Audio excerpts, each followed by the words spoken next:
Hi students, good morning. आज class 12th Hindi दिगंत भाग 2 के कुछ हम गद्य खंड पे चर्चा करेंगे और उससे संबंधित ऑब्जेक्टिव और सब्जेक्टिव क्वेश्चन का भी सॉल्यूशन आपके सामने है और उसको समझाएंगे। आप इसके साथ बने रहें लगातार। तो चलिए, सबसे पहले आप अभी तक मेरे चैनल को लाइक नहीं किए हैं तो जरूर आप एक बार लाइक कर दें और सब्सक्राइब भी कर दें ताकि मेरा कोई भी वीडियो आप तक पहुंचते रहे। ठीक, तो मैं शुरू करूं। तो ये है आज का टॉपिक, कक्षा 12वीं दिगंत भाग 2 के दूसरा टॉपिक है। ये कहानी का नाम है उसने कहा था। आप जो क्लास 12th बिहार बोर्ड का बुक उल्टाएंगे, जो ये बुक है दिगंत, देख रहे हैं, इस दिगंत बुक को आप खोलेंगे तो इसमें 13 कहानी, 13 कविता, 3 प्रतिपूर्ति है। तो इस बुक को इस लॉकडाउन के समय में कैसे इसका सामना करें, कैसे इसको पूरा करें। आप यदि 24 घंटा में 5 घंटा भी सेल्फ स्टडी करेंगे घर पे तो जरूर आपका रिजल्ट बनेगा। फिर 19 घंटा आप इधर उधर गंवा दीजिए वो चलेगा, लेकिन आप 5 घंटा अवश्य स्टडी कम से कम करें। इससे ज्यादा हो सके तो जरूर करें। और इसके लिए आप सबसे पहले एक एक कहानी रोज आप टारगेट पे ले लीजिए। तो आप एक एक करके कहानी का टारगेट लीजिए, उसके लेखक का नाम, उसका जीवनी और उसके जो कहानी लिखा हुआ है उसको रोज बरोज पढ़ लीजिए और जहां जहां दिक्कत हो उसको अंडरलाइन करके रखें और हमें कमेंट्स करके पूछें। तो चलिए, अब आपके बीच हम प्रस्तुत करने जा रहे हैं कि आज जो टॉपिक है उसने कहा था। उसने कहा था, इस कहानी पे बिमल राय ने फिल्म भी बनाई है। आप YouTube में लिखेंगे उसने कहा था फुल मूवी तो जरूर ये इसका वीडियो भी आपको दिखा देगा। ये इसका जो मूवी बना हुआ है ना वो भी मिल जाएगा। तो आइए, उसने कहा था शीर्षक पाठ की विधा क्या है, यानी कि उसने कहा था है क्या, तो यह कहानी है। उसने कहा था क्या है, तो कहानी है। उसने कहा था कहानी के कहानीकार कौन है, तो उसने कहा था कहानी के कहानीकार है गुलेरी जी। बहुत इंपॉर्टेंट क्वेश्चन है, 1-2 नंबर, और इसको आप याद ही कर लें। बिहार बोर्ड परीक्षा में ये जो मैंने जितना क्वेश्चन लिखा इससे एक भी बाहर नहीं जाएगा। और मेरा यह टारगेट है कि प्रत्येक चैप्टर का हम लाइन वाले ऑब्जेक्टिव के साथ सब्जेक्टिव आपके बीच प्रस्तुत करूंगा। आप जुड़े रहें, कहीं दिक्कत हो आप जरूर हमें बताएं। आइए, गुलेरी का पूरा नाम चंद्रधर शर्मा गुलेरी जी है। गुलेरी का पूरा नाम चंद्रधर शर्मा गुलेरी है। देखिए, चंद्रधर शर्मा गुलेरी मैंने ऊपर में लिखा, और इसी में से कभी कभी आपसे पूछ दे गुलेरी का पूरा नाम क्या है तो बच्चा फंस जाता है। तो इसका वही नाम है, गुलेरी का पूरा नाम चंद्रधर शर्मा गुलेरी है। गुलेरी का जन्म कब और कहां हुआ तो आप इस पे बात करेंगे। तो गुलेरी का जन्म 7 जुलाई 1883 ईस्वी को 7 जुलाई 1883 ईस्वी को जयपुर राजस्थान में हुआ। इसका जन्म कहां हुआ, तो 7 जुलाई 1883 ईस्वी को जयपुर राजस्थान में। गुलेरी का निधन कब हुआ, तो गुलेरी का निधन 12 सितंबर 1922 ईस्वी को हुआ। कब इसका निधन हुआ, 12 सितंबर 1922 ईस्वी को। यह कहानी के निवासी, यह कहां के निवासी थे, गुलेरी जो है ना ये कहां के निवासी थे, तो इसका नाम पे ही गांव का नाम है। देखिए गुलेरी नाम है और गुलेर नामक ग्राम आप आसान से बना सकते हैं कि गुलेर नामक ग्राम। और कौन सा जिला में पड़ता है? ये पड़ता आपको जिला कांगड़ा। कहां है? हिमाचल प्रदेश। हिमाचल प्रदेश, इसको आप एचपी भी कह सकते हैं, एचपी हिमाचल प्रदेश। और ये कहां के निवासी थे? तो गुलेर नामक ग्राम, जिला कांगड़ा, हिमाचल प्रदेश। इसके पिता का क्या नाम था? तो इसके पिता का नाम था पंडित शिवराम। इसके पिता का क्या नाम था? तो पंडित शिवराम। और गुलेरी जी बचपन में किस भाषा में शिक्षा प्राप्त किया था? तो बच्चा अक्सर करके अपने अपने भाषा में शिक्षा प्राप्त करते हैं। तो यह प्राप्त क्या था शिक्षा? संस्कृत भाषा में। किस भाषा में? संस्कृत भाषा में। अब आइए, यह कौन कौन सा पत्रिका का संपादन किया है?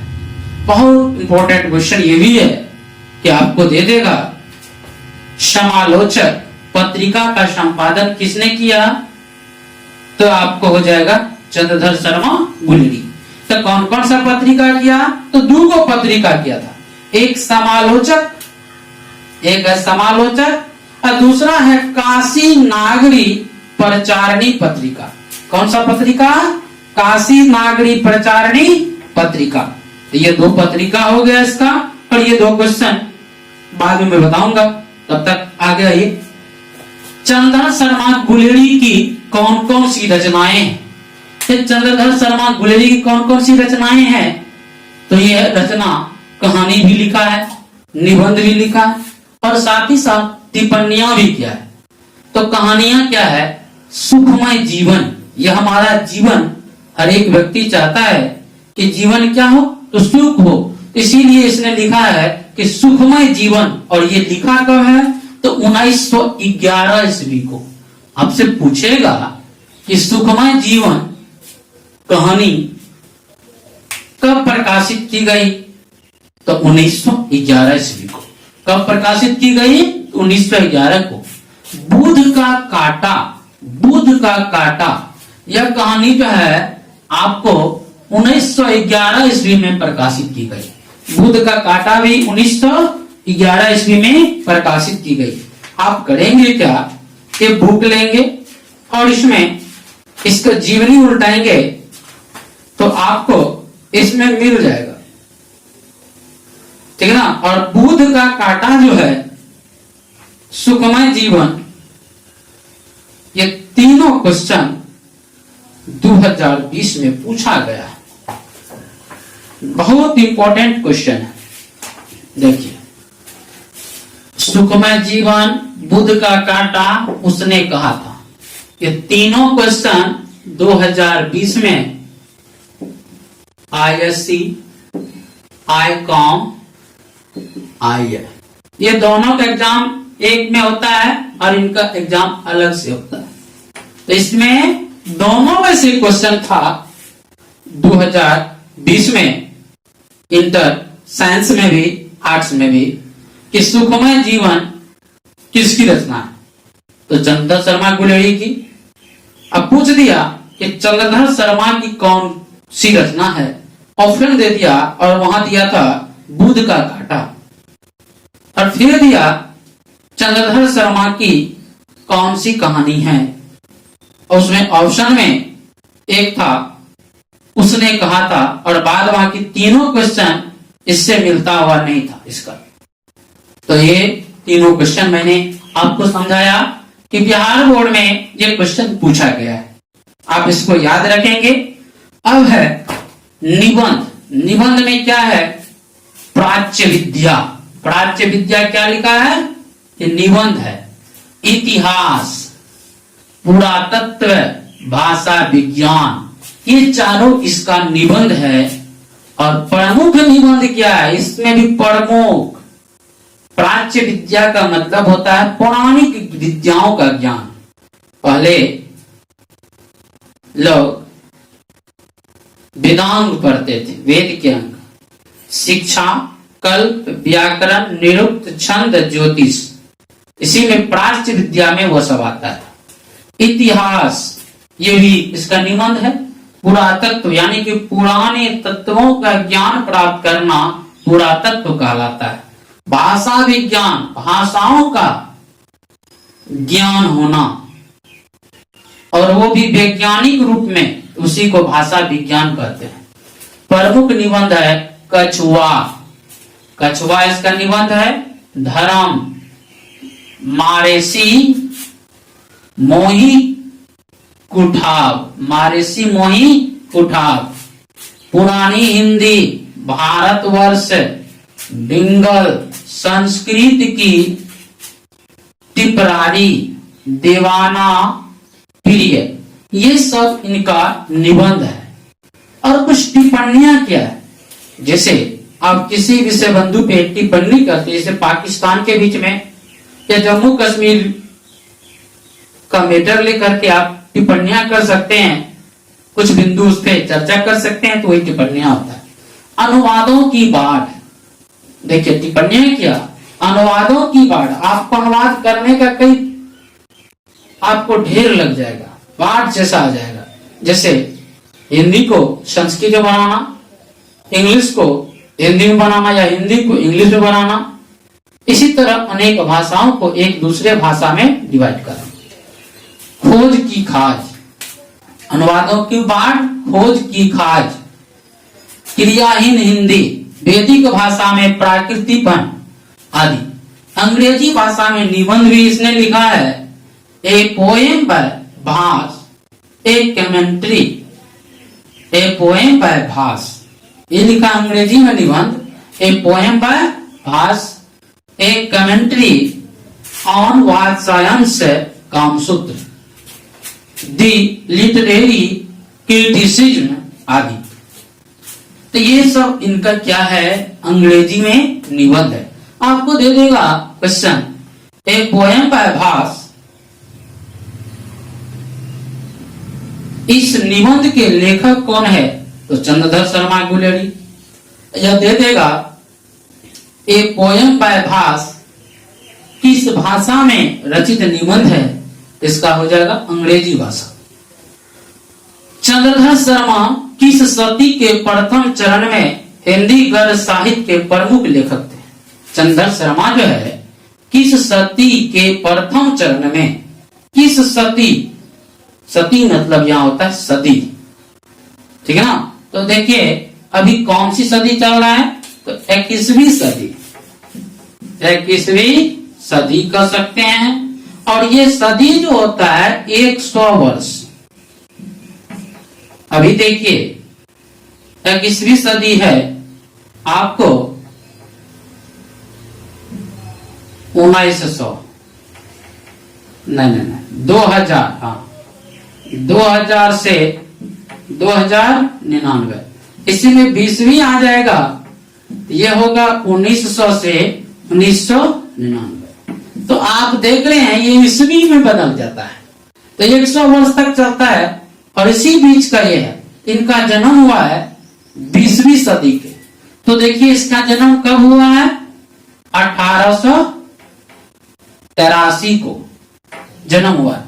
लेकिन इसमें 1900, ये किस सदी के प्रथम चरण, वो भी प्रथम चरण के, क्या 1922 तक ना आया इसका निधन हुआ, उसी समय की यह कवि है।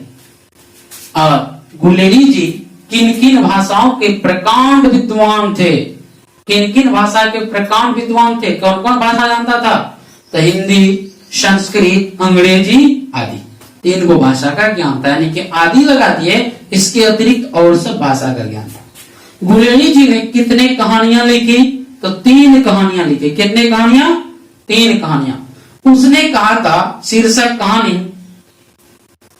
पर किसने फिल्म बनाई, उसने कहा था शीर्षक कहानी पर किसने फिल्म बनाई, तो बोले थे आपको शुरू में ही, उसने कहा था कहानी पे एक फिल्म भी बनाया गया है और उसको बनाने वाले हैं विमल राय। किसने बनाया फिल्म, विमल राय। गुलेरी जी, बहुत इंपॉर्टेंट क्वेश्चन है, ये भी है। और ये भी आपका बीबिया है, 3 हो। हाँ, उसके बाद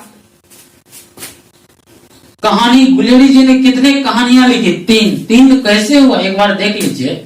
मैंने अब ये बताया इसकी कहानी 3। सुखमय 1 हो गया, बुध का काटा 2 हो गया, उसने कहा था 3 हो गया। क्या 3 को कहानी है? उसके बाद गुलेरी जी की किस कहानी का नाट्य रूपांतर हुआ था? गुलेरी जी का जो है कौन से कहानी का नाटक के रूप में रूपांतरित किया गया था? तो यह उसने कहा था। इसमें फिल्म बना तो क्या नाटक तो हो सकता है, इसीलिए नाटक के रूप में, जिसको आप ड्रामा कहते हैं, उस पे ये रूपांतरित किया गया। तुम राजा हो, मेरे मुल्क को बचाने आए हो, ये बात कौन कहती है? देखो, फिरंगी मेम है। इस कहानी में युद्ध का चर्चा है, ठीक ना, कि भारतीय लोग होकर के और वह इंग्लैंड के साथ शामिल होकर के युद्ध लड़ता है। तो यह है कि तुम राजा हो, मेरे मुल्क बचाने आए हो, ये बात कौन कहती है? जिसे आप युद्ध करने जाएंगे तो सपोज दैट आप जम्मू कश्मीर चले गए, जब युद्ध करने जा रहे हैं तो वहां के लोग क्या कहेंगे? आप सैनिक हैं, युद्ध करने आए हैं, मेरे मुल्क को बचाने आए हैं। इसी प्रकार वहां की एक फिरंगी मेम है और वह कहती है कि तुम राजा हो, मेरे मुल्क को बचाने आए हो, ये बात कौन कहती है? तो ये कहती है आपको फिरंगी मेम। उसके बाद लहना सिंह के भतीजे का क्या नाम था? लाना सिंह के भतीजे का क्या नाम था? इसका नाम हो जाएगा कीरत सिंह। लाना सिंह के भतीजे का नाम कीरत सिंह था। उसके बाद भारतीय सैनिक किस देश की ओर से लड़ाई में शामिल था? भारतीय सैनिक जो है ये किस देश की ओर से लड़ाई कर रहा था? भारत का सैनिक है, लेकिन यह लड़ाई कर रहा था इंग्लैंड की ओर से, ठीक है ना, इंग्लैंड की ओर से लड़ाई कर रहा था। जैसे देखिए, यदि भूटान चीन के बगल में है, भूटान में यदि युद्ध चीन के साथ हो रहा है तो भूटान तो छोटा देश है, तो उस देश में सपोर्ट करने के लिए तो भूटान के साथ भारत जाता है और उसके लिए लड़ता है। क्यों? दोस्ती है। यदि कोई गलत कर रहा है तो उसके साथ तो दूसरा भी तो उसको मदद करेगा। इसीलिए यहां क्या किया? तो इंग्लैंड के साथ भारतीय सैनिक मिल करके लड़ाई कर रहा था, ठीक है ना। चंद्रधर शर्मा को गुलेरी की उपाधि कैसे मिली थी?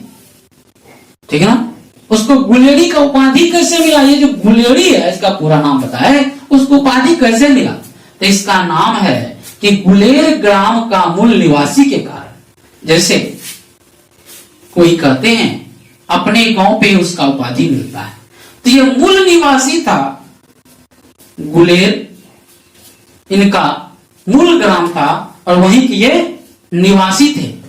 और उसी के कारण उसने कहा था, कहानी कितने भागों में बटी हुई थी? बटी हुई है। तो उसने कहा था कहानी कितने भाग में बटी हुई है? तो 5 भाग में। तो लेकिन आप इस कहानी को पढ़ेंगे तो खंड बाय खंड किया हुआ है, 1 2 3 4 5। शुरू से पैराग्राफ में पढ़ेंगे तो आपको ऊपर में 1 नंबर मिलेगा। फिर आगे उस कहानी का जो सारांश होता है, जिसे ड्रामा कहते हैं, उनका भाग बढ़ जाता है। रामायण आप देखते हैं, उनका भाग बढ़ गया 7 कांड में। इसी प्रकार उसने कहा था कहानी को 5 भाग में बांटा गया है, लेकिन 3 भाग में युद्ध का वर्णन है। जैसे आप देखते हैं कि रामायण में अंतिम में भी युद्ध होता है, अंतिम में पूर्ण रूप से युद्ध है। इसी प्रकार यहां 3 भाग में युद्ध का वर्णन है। उसने कहा था कहानी के पात्रों की सूची तैयार कीजिए। इस कहानी में कौन कौन से पात्र हैं? जैसे कोई आप फिल्म देखते हैं तो शुरू में ही आप जानते हैं इस कहानी का पात्र कौन कौन है, कौन नायक है, कौन खलनायक है, कौन इसका क्या क्या है, तो उसके बारे में वर्णन किया। उसने कहा था कहानी के पात्रों की सूची तैयार कीजिए। तो इसमें है कि लहना सिंह, पहला कौन है? लहना सिंह। उसके बाद बोधा सिंह, सूबेदार हजारा सिंह, लपटन साहब, वजीरा सिंह और सूबेदारनी। एक सूबेदारनी है, ये जो आपको हम बताने जा रहे हैं। उसने कहा था इस फिल्म को आप देखेंगे तो एक बाजार में एकाएक एक दुकान पे मुलाकात होता है। एक लड़का, वो भी 12 वर्ष का, और उसी का नाम है लहना सिंह, और एक लड़की 8 वर्ष की, जिसकी जो बाद में सूबेदारनी बनती है। ये 12 वर्ष का लड़का उस लड़की को देखती है तो लड़का कहता है कहां आई हो? तो लड़की कहती है कि मामा के केस धोने के लिए दही लेने आई हूं। मतलब उसके मामा जो है ना, केस धोने पर दही लगाते थे, उसीलिए आए थे। तो जब दही लेकर के वो जा रही थी तो बीच सड़क के चौराहे पे गाड़ी आ रही थी। उसी गाड़ी में बीच में ये लड़की एकाएक दब जाती, जिसके कारण उसको बचाए हैं वो है लहना सिंह। और लहना सिंह जैसे ही देखते हैं ये 12 वर्ष का लड़का 8 वर्ष की लड़की को कि वो तो अभी तुरंत दही ली और जा रही थी, तो उसको हम क्यों नहीं बचाए? तो जब गाड़ी की चपेट में कोई आ जाता है सड़क पे तो आप भी चाहेंगे कि हम उसको बचा दें। ये बचा देता है, और उसी बीच में तभी से उसका प्रेम प्रसंग शुरू हो जाता है। तब लड़का ने ही उस लड़की से कहा कि तेरी कुड़माई हो गई। तो लड़की ने धत पगले कह करके अपना आगे बढ़ गई। और किसने अपने मामा के लिए यह केस धोने के लिए दही लेने गई थी? तो वह है 8 वर्ष की लड़की सूबेदारनी ने। तो यह है आप लोगों के लिए कि ये उपाधि तो मिला, कहानी तो 5 भाग में बटा, लेकिन 3 भाग में युद्ध का वर्णन है। बाद में ये भी अपना युद्ध करने इंग्लैंड वाले के, भारतीय इंग्लैंड के साथ युद्ध करता है। इंग्लैंड के साथ मतलब किस देश की ओर से? तो यह हो जाता है इंग्लैंड की ओर से दूसरे देश से युद्ध करता है, और वही द्वितीय विश्व युद्ध के समय की बात। तो ये है कि उसने कहा था कहानी के पात्र में, तो ये सब लहना सिंह 12 वर्ष का लड़का, और वही सूबेदारनी है जो 8 वर्ष की लड़की, जो सड़क पे लहना सिंह उसको बचाए थे। लहना सिंह का परिचय अपने शब्दों में दे। लहना सिंह उसने कहा था कहानी का नायक है। नायक मतलब हीरो। इस कहानी का हीरो है तो लहना सिंह है, जो जर्मनी की लड़ाई का सैनिक नंबर 77 राइफल्स में जमादार है। ये सैनिक नंबर 77 है और राइफल्स में यह जमादार भी है, जिसको जमादार कहते हैं पुलिस में, चौकीदार, जमादार, दरोगा, इसी प्रकार ये जमादार है। और लहना सिंह इस कहानी का कौन है? तभी भी आप याद रखिए, इस कहानी का हीरो कौन है? तो लहना सिंह है। और इस कहानी की नायिका कौन है? तो यही सूबेदारनी है। लहना सिंह ने सूबेदारनी के वचन का पालन क्यों किया? सूबेदारनी ने वचन दी थी, जब ये लोग युद्ध करने जा रहे थे तभी वचन दी थी, क्योंकि जब तो शादी तो इसका सूबेदारनी का, यानी कि क्या कहते हैं, ये 8 वर्ष की लड़की का शादी किसी दूसरे सिपाही के साथ हो जाते हैं, तो ये वो होते हैं सूबेदार। सूबेदार की पत्नी सूबेदारनी कहलाती है। तो उसी से जब शादी हो जाने के बाद अपना वो कुछ वचन देते हैं कि तुम मेरे बेटे को बचाना, मेरे बेटे का रक्षावना करना। इसीलिए लहना सिंह ने सूबेदारनी के वचन का पालन क्यों किया? तो सूबेदारनी के प्रति बचपन का लगाव उसके मन में अब भी जीवित था। बचपन में जो लगाव प्रेम था वो अभी भी जीवित था, इसीलिए अपना प्राण गंवाते हुए भी, अपना गोली खाते हुए भी और उसके बेटा को बचाया। लहाना सिंह का सपना क्या था? उसका सपना क्या था इस हीरो का? इसका था सपना कि लहाना सिंह का सपना था कि उसका अपने गांव में बाग बगीचा, उसका अपने गांव में क्या हो, बाग बगीचा। आजकल देखते हैं बाग बगीचा में कितने आम फले हैं, लीची फले हुए हैं।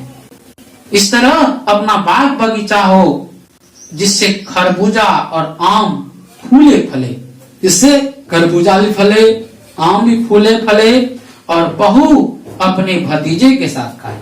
और ये बहू जो है अपने भतीजे के साथ खाए, सूबेदार। और ये बहू अपने भतीजे के साथ खाए। ये लहाना सिंह का सपना था, ये पूर्ण रूप से। अब देखिए, हाँ, लहाना सिंह के भतीजा का क्या नाम था? तो यही है कीरत सिंह। ठीक है ना, कीरत सिंह क्या है इसका भतीजा का नाम। उसके बाद ये भी आपका पूरा कंप्लीट हो गया।